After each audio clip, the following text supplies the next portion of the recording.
Hello বন্ধুরা, তো প্রতিদিনের মতন আমি ভোরবেলা উঠে মায়ের কাছে চলে গেছিলাম। গিয়ে দেখি মা মাছের ডিমের বড়া করছে। ওখান থেকে দুটো মতন নিয়ে খেলাম, জাস্ট অসাধারণ বানিয়েছিল। তারপরে বিকাল হতে না হতেই কিছু ফ্রেন্ড এসে আমাকে গাড়িতে উঠিয়ে নিয়ে চলে গেল কনটাইতে।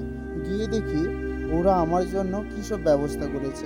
বুঝতে পেরেছিলাম আমার বার্থডে সেলিব্রেশন করার জন্য, কিন্তু আমার তো বার্থডে অ্যাকচুয়ালি চলে গেছে 20 তারিখ। তারপরে বুঝলাম ওই দিনের মন খারাপটা ওরা কেউই মন থেকে মেনে নিতে পারেনি।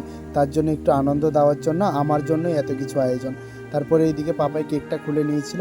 আর ফ্রেন্ড বানিয়েতেও জানো, কখনো ওরা তোমার সঠিক নাম ব্যবহার করবে না। কেকটাইও সেম তাই।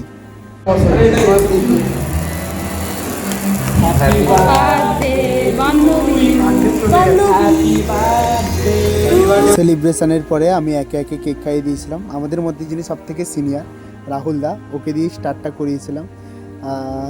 তারপরে সবাইকে একে একে কেক খাইয়েছিলাম, বান্ধবীকে, আমার বোনকে, ফ্রেন্ডদেরকে সবাইকে কেক খাইয়েছি। এদিকে রাহুল দাও আমাকে একটু কেক খাইয়ে দিয়েছিল। তারপরে গালে ক্রিম লাগানোটা আমি একদমই পছন্দ করি না। এবার একে একে খাবারের প্লেটগুলো আমাদের টেবিলে চলে এসেছিলো। যাই হোক, আমাকে হ্যাপি রাখার জন্য এরাই যথেষ্ট। আর এরা সবসময় আমাকে এতটাই হ্যাপি রাখে, আমি পুরনো কিছু মায়া ভুলতে পেরেছি।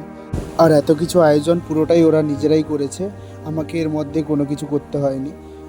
এখানে আসা বলো, খাওয়া দাওয়া টোটালটাই ওরা সামলেছে। আর তারপরে খাওয়া দাওয়া হয়ে গেল। আর আমার রাহুলদার একবার এক্সপ্রেশনটা দেখে না, বিরিয়ানিটা খাওয়ার পরে আমি আর কি বলবো, ওর মুখটা দেখেই বুঝতে পারলে কেমন ছিল খেতে। তারপরে সবার জন্য চলে এসেছিলো কোল্ড ড্রিঙ্কসটা খাওয়ার পরে কারোর পেটে এক ফোঁটাও জায়গা ছিল না। তারপরে আমি বললাম, ব্যাস এবার ওঠো, সবাই বাড়ির দিকে রওনা দাও।